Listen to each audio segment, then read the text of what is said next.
Carmen yolky को एक quest बताता है जिसमें बहुत समय से कार्गो सिर्फ चोरी होते जा रहे हैं ओशियन के अंदर में। या तो ये कोई चोर कर रहा है या तो कोई टीम मिलकर कर रही है। क्या तुम ये क्वेस्ट लेना चाहोगे? दूसरी तरफ योकी सोचता है ये तो ओशियन वाली जगह है, इसका मतलब कि वो सिसिलिया के साथ समय बिता पाएगा और मस्ती कर पाएगा। योकी तुरंत ही इस ऑफर को एग्री कर लेता है। वहां पर हैप्पीनेस होती है और दूसरी तरफ योकी उदास रहता है। योकी ने पूछा था सिसिलिया को चलने के लिए, लेकिन सिसिलिया ने बताया कि उसे बहुत सारे डॉक्यूमेंट्स लिखने हैं, जिसके कारण वो अपने घर से 2-3 दिन के लिए फ्री नहीं होगी। जिसके कारण वो कहती है कि तुम बाकी साथियों को लेके चले जाओ। तभी वहां पर रेवन भी आ जाता है और वो हैप्पीनेस को देखकर शर्माने लगता है। और दूसरी तरफ रेवन देखता है कि उसने हैप्पीनेस को जो गिफ्ट दिया था, हैप्पीनेस वो पहन के रखी हुई है। रेवन योकी से पूछता है कि हैप्पीनेस को हमारे साथ इस मिशन में ले जाना सही रहेगा। तो दूसरी तरफ योकी बोलता है कि वो काफी ज्यादा ताकतवर है, जैसा वो दिखती नहीं उससे ज्यादा ताकतवर है, उसके पास मैजिक स्किल भी है। रेवन उदास हो जाता है और बोलता है तुम उसे अच्छे से जानते हो, लेकिन मैं नहीं जानता। योकी उसे चेयरअप करता है और बोलता है चिंता मत करो, अब सफर के दौरान तुम उसे और भी अच्छे से जान पाओगे। और वो लोग अपने सफर की ओर निकल जाते हैं। वो लोग फाइनली अपनी मंजिल की ओर पहुंच जाता है और योकी उन दोनों को बोलता है कि ठीक है, मैं अपने क्लाइंट से मीटिंग करने के लिए जा रहा हूँ, तब तक तुम लोगों से जानकारी इकट्ठा करो। और वो लोग ऐसा ही करता है। दूसरी तरफ योकी बोलता है कि ये दोनों अकेले रहेंगे तो इन्हें साथ में वक्त गुजारने का मौका मिल जाएगा।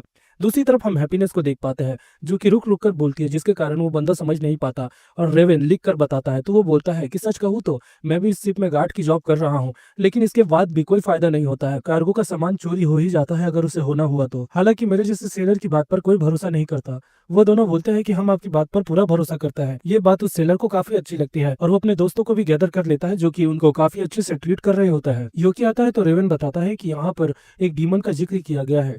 इनका मतलब यह है कि मरमेड्स है वो, जो कि गाना गाने के बाद इन्हें हिप्नोटाइज कर देती है। योनोसुके मरमेड के बारे में सोचता है और बोलता है मैं उनसे मिलने के लिए बेकरार हूँ। सारे सीलर्स योकी को घेर लेते हैं क्योंकि वो एडवेंचर का हेड होता है और उनसे बोलते हैं कि प्लीज आप मरमेड से हमें बचाएं, क्योंकि बहुत सारे लोग मरमेड के कारण या तो मर जाते हैं या तो फिर गायब हो जाता है।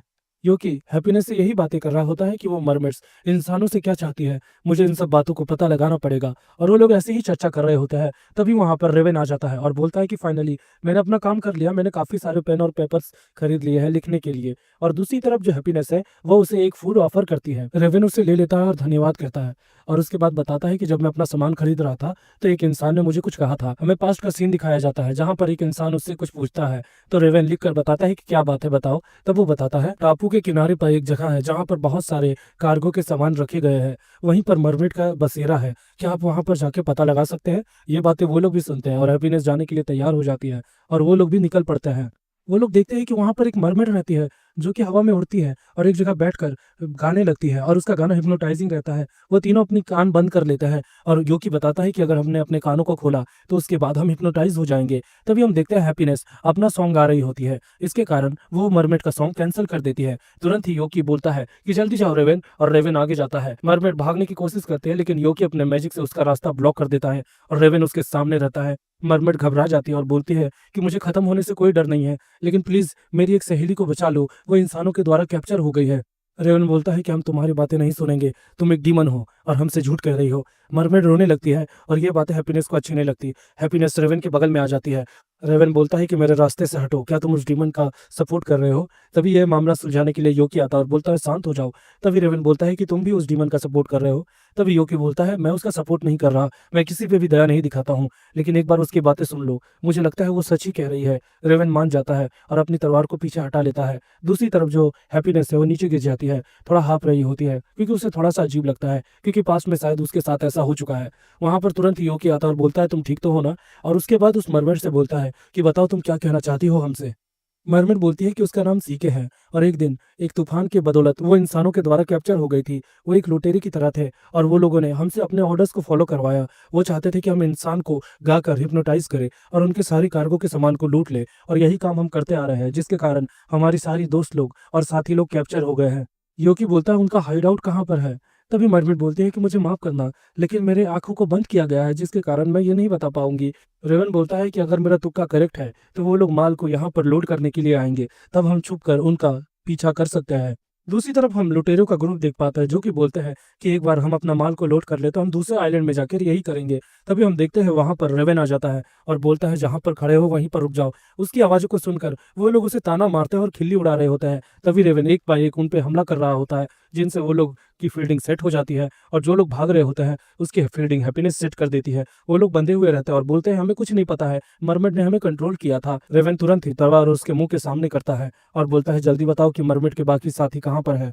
वो लोग उसे पता बताते हैं और वो लोग एक जगह पर आते हैं जहाँ पर एक डब्बा रहता है। जब वो खुलता है तो वहाँ पर एक मरमेड रहती है, लेकिन उसकी कुछ चीजें हमें दिखने वाली रहती है। तभी हम देखते हैं हैप्पीनेस उसे ढक देती है। योकी बोलता है तो तुम्हारा नाम ही है ना मरमेड मिसाकी। वो बोलती है हाँ, और मेरे पैरों को तो देखो, हम इंसानों की तरफ चल भी सकते हैं। हैप्पीनेस बोलती है कि ठरकी कहीं के, मैं हेड को ये बातें रिपोर्ट करूंगी। योकी बोलता है तेरी हिम्मत कैसी हुई ये कहने की, किसको रिपोर्ट करोगी हाँ तुम। हम देखते हैं वो दोनों मरमेड एक दूसरे के साथ मिल जाते हैं और वो योकी की टीम का धन्यवाद करते हैं और बोलते हैं कि हम आपको एक अच्छा सॉन्ग सुनाना चाहते हैं थैंक्स के रूप में। वो लोग पहले हिचकिचाते हैं, तभी मरमेड बोलते हैं घबराइए नहीं, ये एक नॉर्मल सॉन्ग होगा। और वो लोग गाने लगते हैं। गाना काफी ज्यादा मधुर रहता है जिसके कारण हैप्पीनेस भी गाने लगती है। और जब उनका गाना कंप्लीट रहता है तो फिर वो बोलती है आपको बहुत बहुत धन्यवाद हमें बचाने के लिए। योकी बोलता है कि इस बार दोबारा किसी इंसान के द्वारा फंस मत जाना, और भी बुरे लोग यहाँ पर घूम रहे हैं। रेवन तुरंत ही आगे आता है और माफी मांगता है उस मरमेड से और बोलता है मुझे माफ करना, मैंने तुम्हें गलत समझा। वो मरमेड खुश हो जाती है और उसके गालों पर किस करके बोलती है बाद में मिलते हैं, और वो दोनों निकल जाती है। हम दूसरी तरफ देख पाते हैं हैप्पीनेस का गुस्से के कारण मुंह फूल जाता है। हैप्पीनेस बोलती है माफ कर दीजिएगा बॉस, और उसके बाद उसे धक्का दे देती है जिसके कारण बेचारा योकी गिर जाता है। और उसके बाद वो रेवन के पास जाती है और उसे किस करती है। योकी बोलता है ओए ये क्या हो रहा है, हालांकि योकी को सारी बातें समझ आ जाती है। रेवन देखते हैं शर्मा रहा होता है और दूसरी तरफ हैप्पीनेस भी शर्मा रही होती है और योकी बोलता है ये क्या हो रहा है। और इसी के साथ दोस्तों हमारा एपिसोड खत्म होता है। मिलते हैं किसी नेक्स्ट एपिसोड में।